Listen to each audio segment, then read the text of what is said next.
করতে হবে না, চল সব ইজি হয়ে যাবে, সব ইজি আছে। জয় শিব শম্ভু, হর হর মহাদেব। সকালবেলা চোখ খুলে যে এরকম দৃশ্য দেখতে পাবো তা রাতের অন্ধকারে বুঝতেই পারিনি। আজ থেকে কিন্তু আমাদের ট্রেক শুরু। মনে যতটা না আনন্দ ছিল তার থেকেও বেশি ছিল ভয়। পাহাড়ের রাস্তায় হাঁটার আগে কোনো অভিজ্ঞতা নেই, তার মধ্যে আমাদের গাইড বলছে রাস্তা ভালোই দুর্গম। পাহাড়ের গা কেটে কেটে রাস্তা বানানো, তার মধ্যেই চড়াই উতরাই তো আছে। কতগুলো যে পাহাড় অতিক্রম করতে হবে তাও জানি না। যতটা সহজ ভেবেছিলাম তার থেকেও কিন্তু অনেকটাই কঠিন। পাহাড়ি রাস্তায় চলতে চলতে যখন পা ব্যথা হয়ে যায়, হাঁটু জবাব দিয়ে দেয়, ঠান্ডায় হাত যখন অবশ হতে শুরু করে, অত উপরে নিঃশ্বাস নিতে যখন কষ্ট হয়, মাথা কাজ করে না, সেই মুহূর্তে কি করা উচিত? তখন শুধুমাত্র মনোবল আমাদের একমাত্র ভরসা হয়ে ওঠে। আমার মতে মানুষের মনের জোর বিশ্ব জয় করতে পারে, তাই সেই মনের জোরেই আবার উঠে দাঁড়িয়ে শুরু হয় আমাদের পথ চলা। জীবন মানুষকে কখন কোথায় কিভাবে নিয়ে দাঁড় করাবে তা কেউ বলতে পারে না। তুমি ভেবে রাখবে একরকম, কিন্তু সেরকম যে সবসময় হবে তা কিন্তু নয়। কিছুটা সেই রকমই আমাদের সাথেও হয়েছিল। ভেবেছিলাম যাব হামতা পাস, এমনকি দিল্লি পৌঁছে বাসের টিকিট পর্যন্ত কেটে ফেলেছিলাম। ফোনে খবর আসলো হেভি স্নোফলের জন্য হামতা পাস বন্ধ করে দিয়েছে। হঠাৎ করেই ঠিক করা হলো হারকিদুন ট্রেকে যাওয়া হবে। ব্যাস, আর কি, মানালির টিকিট ক্যান্সেল করে টিকিট কেটে ফেললাম হারকিদুনের জন্য। গন্তব্য বদলে গেলেও উদ্দেশ্য বদলায়নি। আমাদের বাস ছিল রাত 10:30-এ। নিজের নির্ধারিত সময়ের আগেই বাস আমাদের দেরাদুন বাস স্ট্যান্ডে নামিয়ে দেয়। Good morning from Dehradun Prince road. ভোরবেলায় মোটামুটি 4:30-এর দিকে আর কি আমরা এখানে নেমেছি। দেরাদুনের হাইওয়ের ওপর আমাদের ড্রপ করেছিল বাস। দেন সেখান থেকে আবার পার হেড 50 টাকা করে একটা অটো নিয়ে আমরা চলে এসেছি হলো প্রিন্স রোডে। এখন দাঁড়িয়ে আছি, আর এই হলো আমাদের ট্রাভেলার। আমরা যাচ্ছি 9 জন, তার সাথে অন্য আর একটা গ্রুপ যাচ্ছে। তো আপডেট এখনো পর্যন্ত এটাই, সাথে থাকো। আস্তে আস্তে সিনিক বিউটি কিন্তু এবারে স্টার্ট হবে। সবকিছু খুব ভালোভাবেই হচ্ছিল, তাও যেন সবসময় একটা ভয় কাজ করছিল, এই বুঝি আবার কোনো খারাপ কিছু ঘটবে। তবে এইসবের মধ্যেই শুরু হয়ে গেল আমাদের ট্রেক, দ্য মাইটি হারকিদুন। প্রথম দিনে আমাদের যাত্রা ছিল গাড়িতে করে 210 কিলোমিটারের, দেরাদুন থেকে সাংক্রি। তোমরা তো জানোই আমার কাছে গন্তব্য হচ্ছে জার্নি অনেক অনেক বেশি জরুরি। তাই সেই জার্নিকে মনোমুগ্ধকর বানাতে আমি এতটুকুও খামতি রাখতে চাই না। মানুষের কাছ থেকে সবকিছু চলে গেলেও থেকে যায় শুধু স্মৃতি, আর সেই স্মৃতিগুলোকে আমি আমার মনের মণিকোঠায় রেখে দিতে চাই সারা জীবন। দেরাদুনের ব্যস্ত শহরের মধ্যে দিয়ে আমরা ধীরে ধীরে এগিয়ে চলেছি পাহাড়ের দিকে। শহরের কোলাহল ছাড়িয়ে বাইরের প্রকৃতির অপরূপ সৌন্দর্য, নদী, গাছ, রাস্তার বাঁক অনুভব করতে করতে আমরা পৌঁছে যাই আমাদের ব্রেকফাস্ট পয়েন্ট। এখন সময় হচ্ছে 10:35, আর আমরা কিন্তু চলে এসেছি এখন হাতিয়ারি।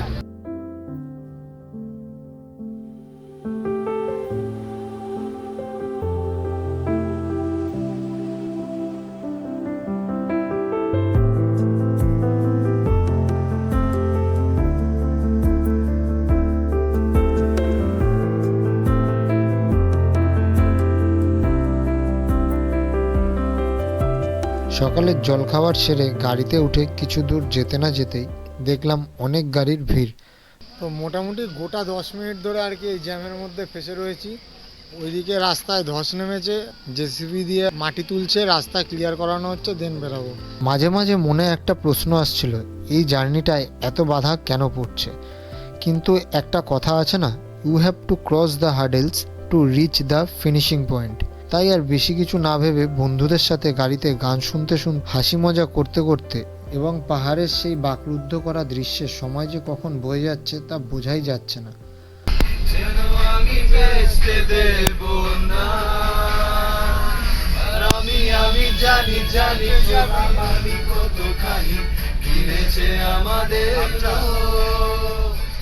গাড়ি থেকে নেমে আর কি মোটামুটি 15-20 মিনিট ওয়েট করার পর একটা লাঞ্চ এসছে। লাঞ্চে নিয়েছি হলো ভেজ থালি। আইটেম যদি দেখাই, আইটেম কিন্তু প্রচুর। এখানে রেড রাইস, সাথে হোয়াইট রাইস, রাগির রুটি প্লাস নর্মাল আটার রুটি, পাঁপড়, পেঁয়াজ, আচার, এটা হলো লকির কোপ্তা, এটা হলো টক দই, আর এটা হলো রাজমা। খাওয়া দাওয়ার টেস্ট কিন্তু মোটামুটি খুবই ভালো। এদিকে ঈশানরা তো খাচ্ছে। ঈশান কিরকম আছে খাওয়ার টেস্ট? ভালো খেতে, ভেজ আইটেমের মধ্যে এমনি আমরা ভাতের খুব রিকোয়ারমেন্ট ছিল, দুদিন ধরে ভাত ছাড়া কি। আর এই যে যেই রেড রাইসটা আছে এটা কিন্তু এখানকার লোকাল, মানে খুব ফেমাস রাইস। এখানকার লোকালেই একমাত্র এই রাইসটা আর কি চাষ হয়, এখানেই পাওয়া যায়। তো খেলাম, খুব একটা খারাপ লাগলো না, বেশ ভালোই লাগলো। তো এখন টাইম হয়েছে 9:10, আমরা জাস্ট আর কি রুমে এসে পৌঁছালাম। আর রুমের কন্ডিশন হলো এরকম, 12 ঘন্টা, হ্যাঁ হিসাব মতো 12 ঘন্টা জার্নি করেই আসলাম। এখানে এক ফোঁটাও কারেন্ট নেই, গোপ্রোর ব্যাটারিও নেই, ফোনেরও চার্জ নেই। জানি না কতক্ষণ কি ব্যাকআপ পাবো বা কতটা ভিডিও করতে পারবো, তবে এই কন্ডিশনে আটকে রয়েছি। আর যদি রুম দেখাই, অন্ধকারেই হালকা পাতলা এরকম তার ফিনিশিং রুমের, পুরোটাই কাঠের রুম আছে, যেরকম ন্যাচারালি আর কি পাহাড়ে হয় সেরকমই। রাস্তার কথা তো বাদই দিলাম, মানে প্রচন্ড খারাপ, এক্সেসিভ খারাপ রাস্তা। কালকে থেকে কিন্তু আমাদের প্রপার অ্যাডভেঞ্চার চালু। আমার না একদম মাথা দিয়েই বেরিয়ে গেছিল যে আসার আগের দিনকে চাঁদনিতে গিয়ে এই জিনিসটা কিনেছিলাম, দাম মাত্র 250 টাকা। পুরো ঘর মোটামুটি আলো করে দিয়েছে। তো এখন আমরা আছি ডিনারে। ব্যাপারটা হচ্ছে পুরোপুরি বুফে সিস্টেম, কিছুটা এরকম। এখানে কি কি আছে? এটা ডাল আছে, ওটা রাইস আছে, এইদিকে পনিরের তরকারি, পনিরের একটা সবজি আছে, রুটি আছে। এটা একটু সরাবে, এটা সরাবে, এটা সরাবে। এখন খাবো। এটা আছে রায়তা, ফিন্নি টাইপের। গুড মর্নিং ফ্রম উত্তরাখণ্ডের সাকরি। তো এখন সময় হচ্ছে 6:30। আজ সদ্য ঘুম থেকে উঠলাম। ঘুম থেকে উঠেই কিন্তু এরকম সুন্দর একটা দৃশ্য, পুরো স্নোক্যাপ মাউন্টেন, আর তার সাথে কিন্তু পুরো সাদা মেঘ। স্নোক্যাপ মাউন্টটা কিন্তু দেখতে জাস্ট অসাধারণ লাগছে, এত সুন্দর লাগছে কি বলবো। আমার স্নোক্যাপ মাউন্টটা দেখে কিন্তু 2023-এর নেপালের কথা মনে পড়ছে। ঠিক জমসম এয়ারপোর্টের পেছনে আমরা যেই হোমস্টেটাতে ছিলাম, ঘুম থেকে উঠে এরকমই মাউন্টেন দেখেছিলাম। আশা করছি ভিউটা তোমাদের খুব ভালোই লাগছে। সকালের শুরুটা যদি এরকম হয়, দিনটাও খুব ভালোই যাওয়া উচিত। জানি না দিনটা কীরকম যাবে, যদি বৃষ্টি না হয় তাহলে খুবই ভালো। বৃষ্টি হলে কিন্তু ট্রেকটা প্রচণ্ড হার্ড হয়ে যাবে। কী হবে এখনও পর্যন্ত জানি না। আপাতত দেখা যাচ্ছে এখানে সাদা মেঘ, কিন্তু এখানকার একটা বৈশিষ্ট্য যেটা আমি দেখলাম, যে এইখানকার ওয়েদার কিন্তু যখন তখন চেঞ্জ হয়ে যাচ্ছে। কোনো সময় সাদা মেঘ, কোনো সময় কালো মেঘ, আবার কোনো সময় সাদা কালোর মিশ্রণে ধূসর মেঘ সৃষ্টি হচ্ছে।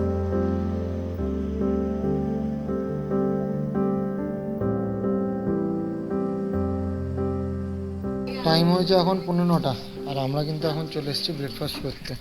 ব্রেকফাস্টে আছে জ্যাম পাউরুটি, উপমা, পেঁপে, ভুজিয়া, আর হলো তার সাথে কলা।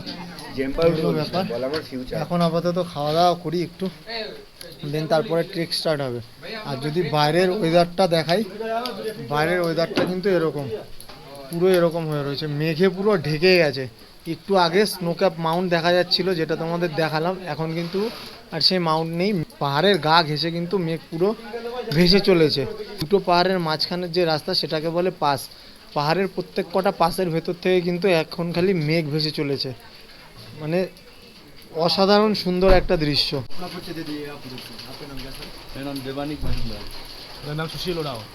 আমার নাম রিজু পাল। मेरा ईशान तपदर, দেবদীপ পাল, सोमदीप पुराण, आकाश दत्त, सभी घटे अंशु। अच्छा, तो आपका जो आज रिमूवल आज आपको यहाँ पे क्लब मिलेगा या 20 किलोमीटर का भी क्लब रहेगा, ठीक है? लास्ट में आपकी गाड़ी रहेगी। নিজেদের মধ্যে চটজল দিয়ে আলাপ পরিচয় সেরে নিলাম। আর আমাদের গাইড গলি ওরফে রোহিত ভাইয়া আমাদের ট্রেকের রাস্তা, আবহাওয়া, পরিবেশ কতটা কঠিন, কতটা ভয়ঙ্কর হতে পারে, রাস্তায় কত চড়াই উতরাই আছে, সেই সব বিষয়ে আমাদের ধারণা তৈরি করছে। সব কিছু শুনে আমাদের ভয় কিন্তু বেশ বেড়েই গেছিল। একবার মনে হচ্ছিল যে পারবো তো করতে, তারপর মনে পড়লো আমরা তো অ্যাডভেঞ্চার করতে এসেছি, আর অ্যাডভেঞ্চার মানেই হলো ভয়কে জয় করা। তাই যে করেই হোক আমাদেরকে পারতেই হবে। সেই জন্য নিজেদের মধ্যে একটু মজা আনন্দ করে কিছুটা ভয় কমিয়ে নিলাম।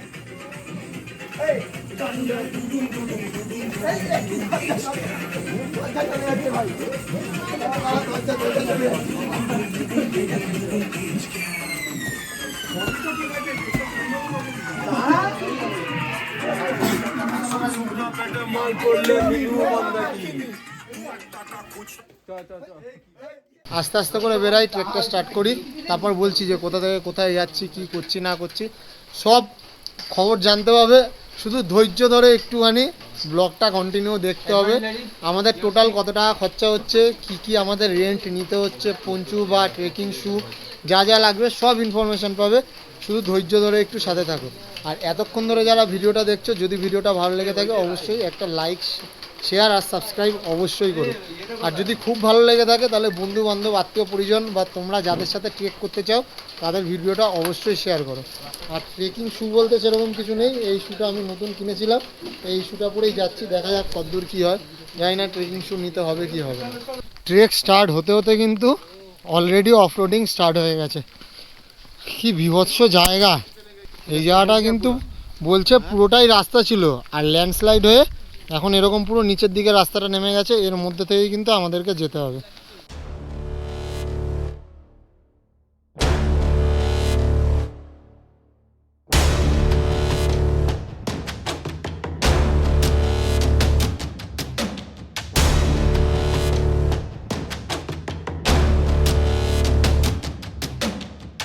কিচ্ছু করতে হবে না, চল, সব ইজি হয়ে যাবে, সব ইজি আছে। জয় শিব শম্ভু, হর হর মহাদেব।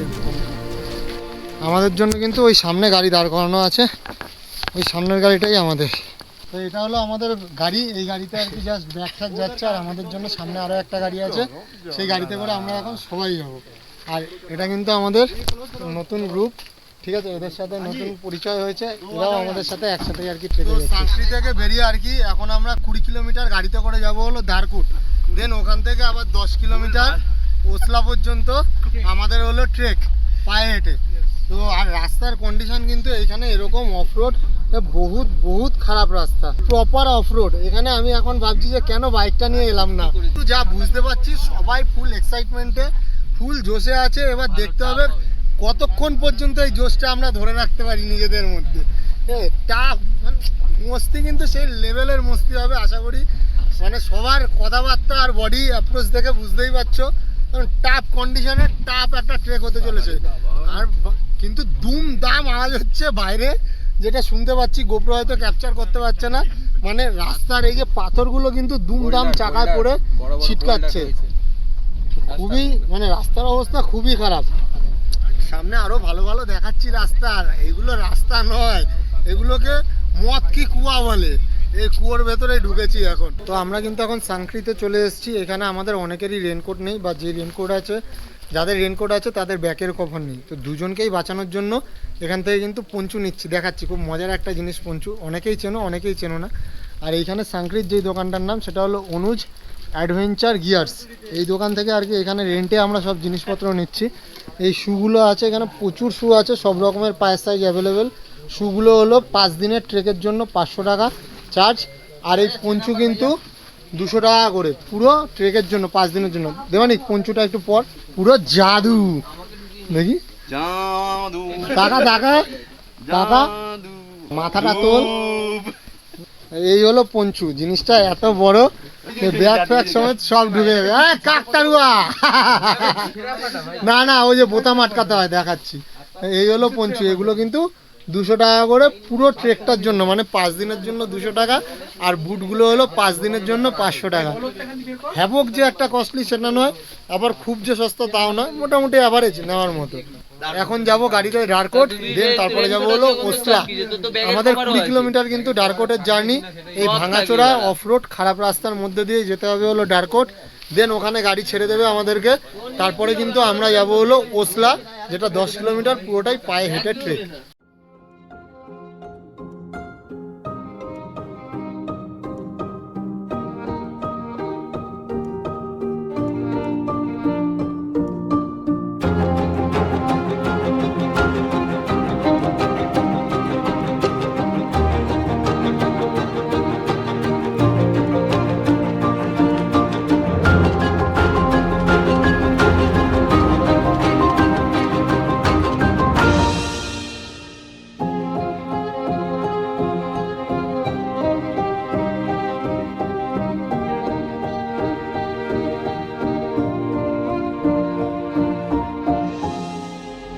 এখান থেকে কিন্তু রানিং ল্যান্ডস্লাইড হচ্ছে, সেই জন্য আমরা গাড়ি থেকে নেমে আগে পার হয়ে গেছি, তারপর এখন হেঁটে হেঁটে যাবো।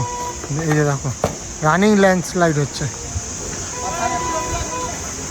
এখন দৌড়ে দৌড়ে আবার যেতে হবে সামনে। কিন্তু এখন এরকম অনেক ল্যান্ডস্লাইড হচ্ছে, আর আমরা এখন এরকমভাবে দৌড়াচ্ছি, মাথাই নষ্ট।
এবারে আস্তে আস্তে সবার কিন্তু একটু ব্রিথিং প্রবলেম আসবে, উইকনেস আসবে শরীরে, একটু মাথা ঘোরাবে, বিভিন্ন ধরনের প্রবলেম আসবে।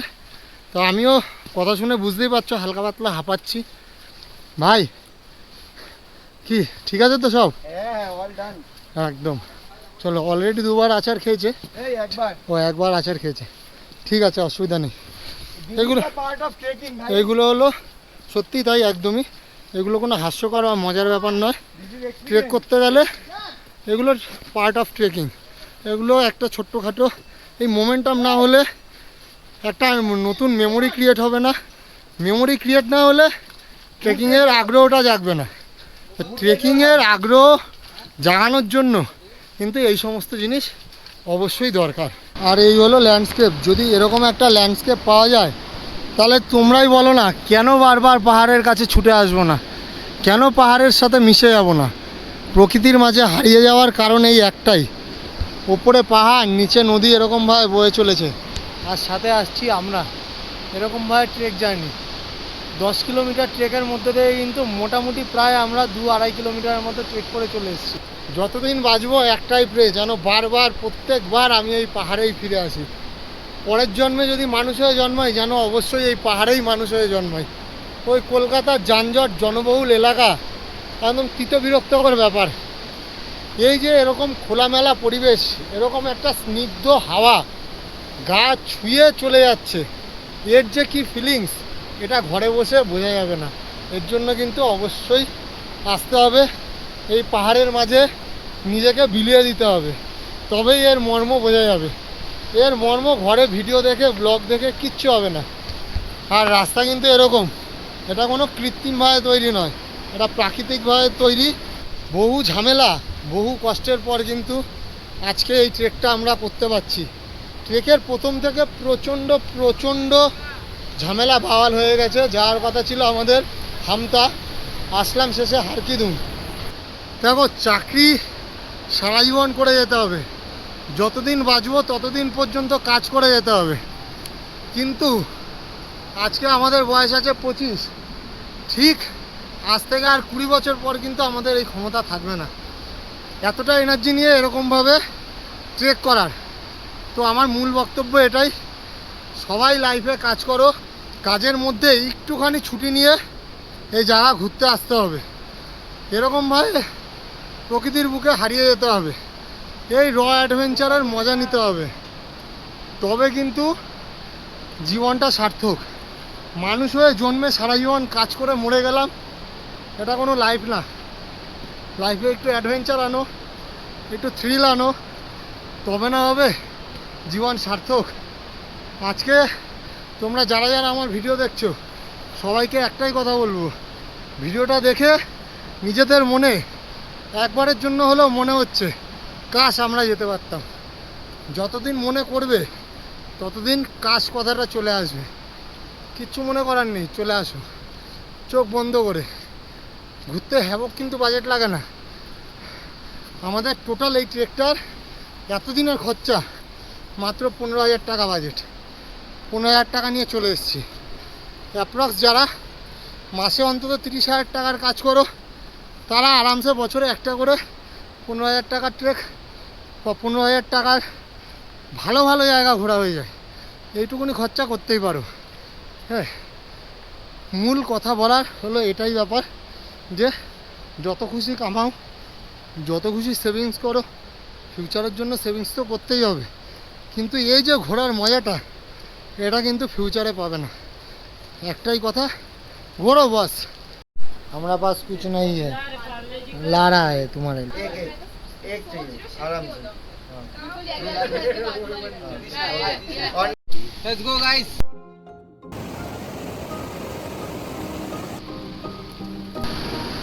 हेलो,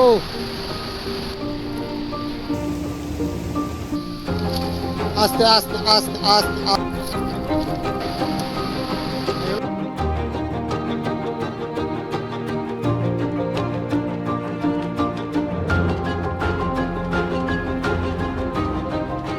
আর আজকের আমাদের পথের প্রদর্শক কিন্তু দাদা। দাদা তোমার নামটা কি বলো?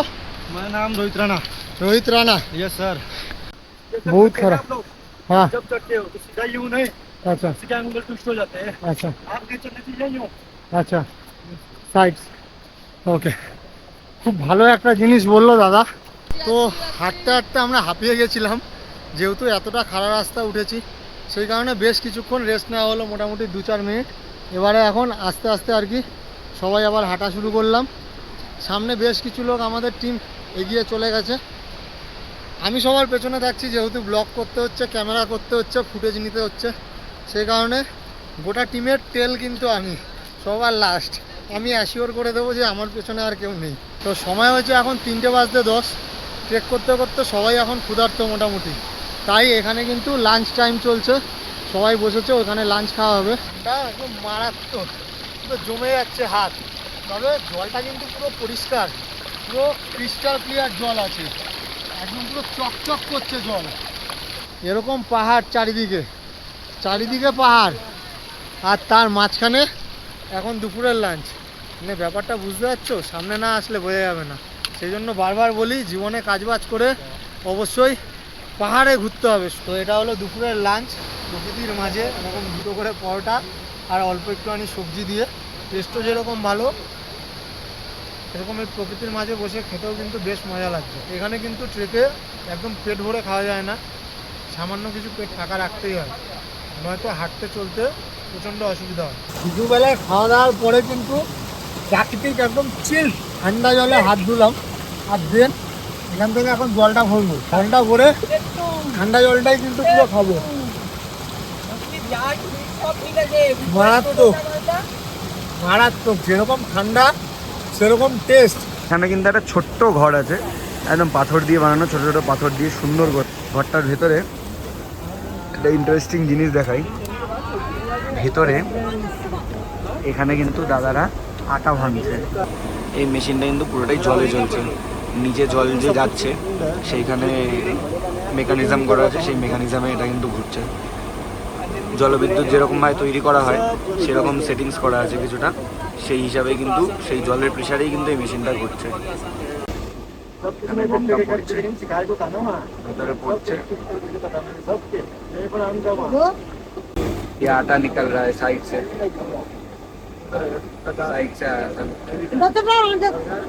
খাওয়া দাওয়া এই কারণে কম করলাম, দেখলেই মোটামুটি জাস্ট 2 করে পরোটা খেয়েছি। আর এখন আস্তে আস্তে যাচ্ছি নিচের দিকে। আমাদের কিন্তু এখন মোটামুটি প্রায় 2 কিলোমিটারের মতো ট্রেক আছে।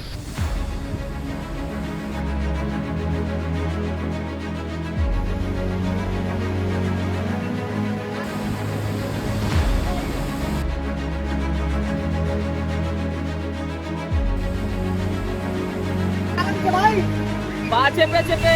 আরে কি করছিস?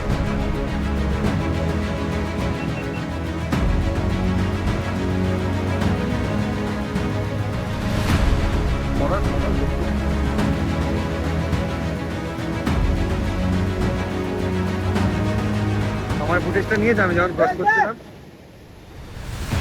ব্যাপারটা কিন্তু ভেরি টাফ, মোটেও অত ইজি নয়। দেখে মনে হচ্ছে খুব সোজা, যখন পা দিচ্ছি ব্রিজটা প্রত্যেকটা মুহূর্তে আপ ডাউন কন্টিনিউ হচ্ছে, সেই জন্য প্রচণ্ড পা ধীরে ধীরে আস্তে আস্তে করে আসলাম। ব্রিদিং প্রবলেম এবারে স্টার্ট হচ্ছে, পাটাও বেশ বেসামাল হয়ে টালমাটাল হয়ে পড়ছে, পরিস্থিতি আস্তে আস্তে করে কিন্তু টাফ হচ্ছে। এখন আমরা কিন্তু যত সামনের দিকে যাচ্ছি রাস্তা কিন্তু আস্তে আস্তে তত আরও খারাপ হচ্ছে, প্রাকৃতিক দুর্যোগও আরও বাড়ছে। পা অলরেডি ছেড়ে দিয়েছে বডি থেকে, পুরোটাই মনের জোরে হয়ে যাবে, কোনো ব্যাপার না, পুরো হয়ে যাবে। এই যে এরকমভাবে তুই সবার আগে আমাদের সবাইকে যে লিডটা দিচ্ছিস, তাতে তোর এক্সপিরিয়েন্সটা কি আছে বল? অসাধারণ অসাধারণ, এই জিনিসটার মানে মায়া আলাদা, বলে বোঝানোর মতো না। আর ফাটছে কতটা? এটাও বলার মতো না, এটা বলার মতো না, ঠিক আছে, বাট ফিলিংসটা আলাদা, এই জিনিসটা, এই দৃশ্যটা, এটাকে বলে বোঝানোর মতো না। হ্যাঁ। না এই ক্যামেরাতে কোনোদিন ক্যাপচার হবে। রাস্তা হলো এরকম, নকরি গায়ে ভার মে, এই জোশটাই লাগবে। সবাই ওই নিচ থেকে আসছে।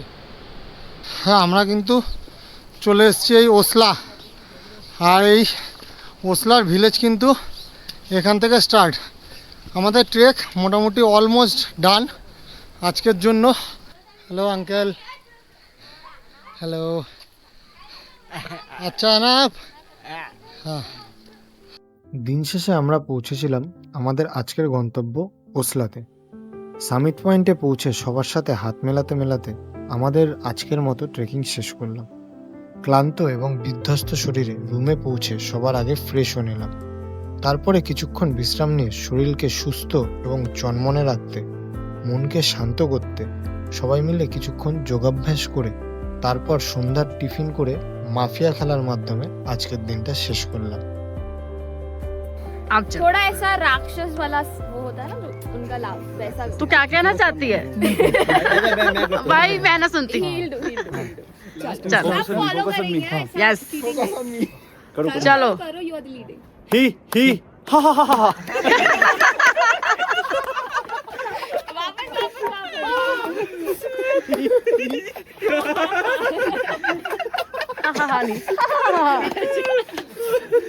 हाँ ही।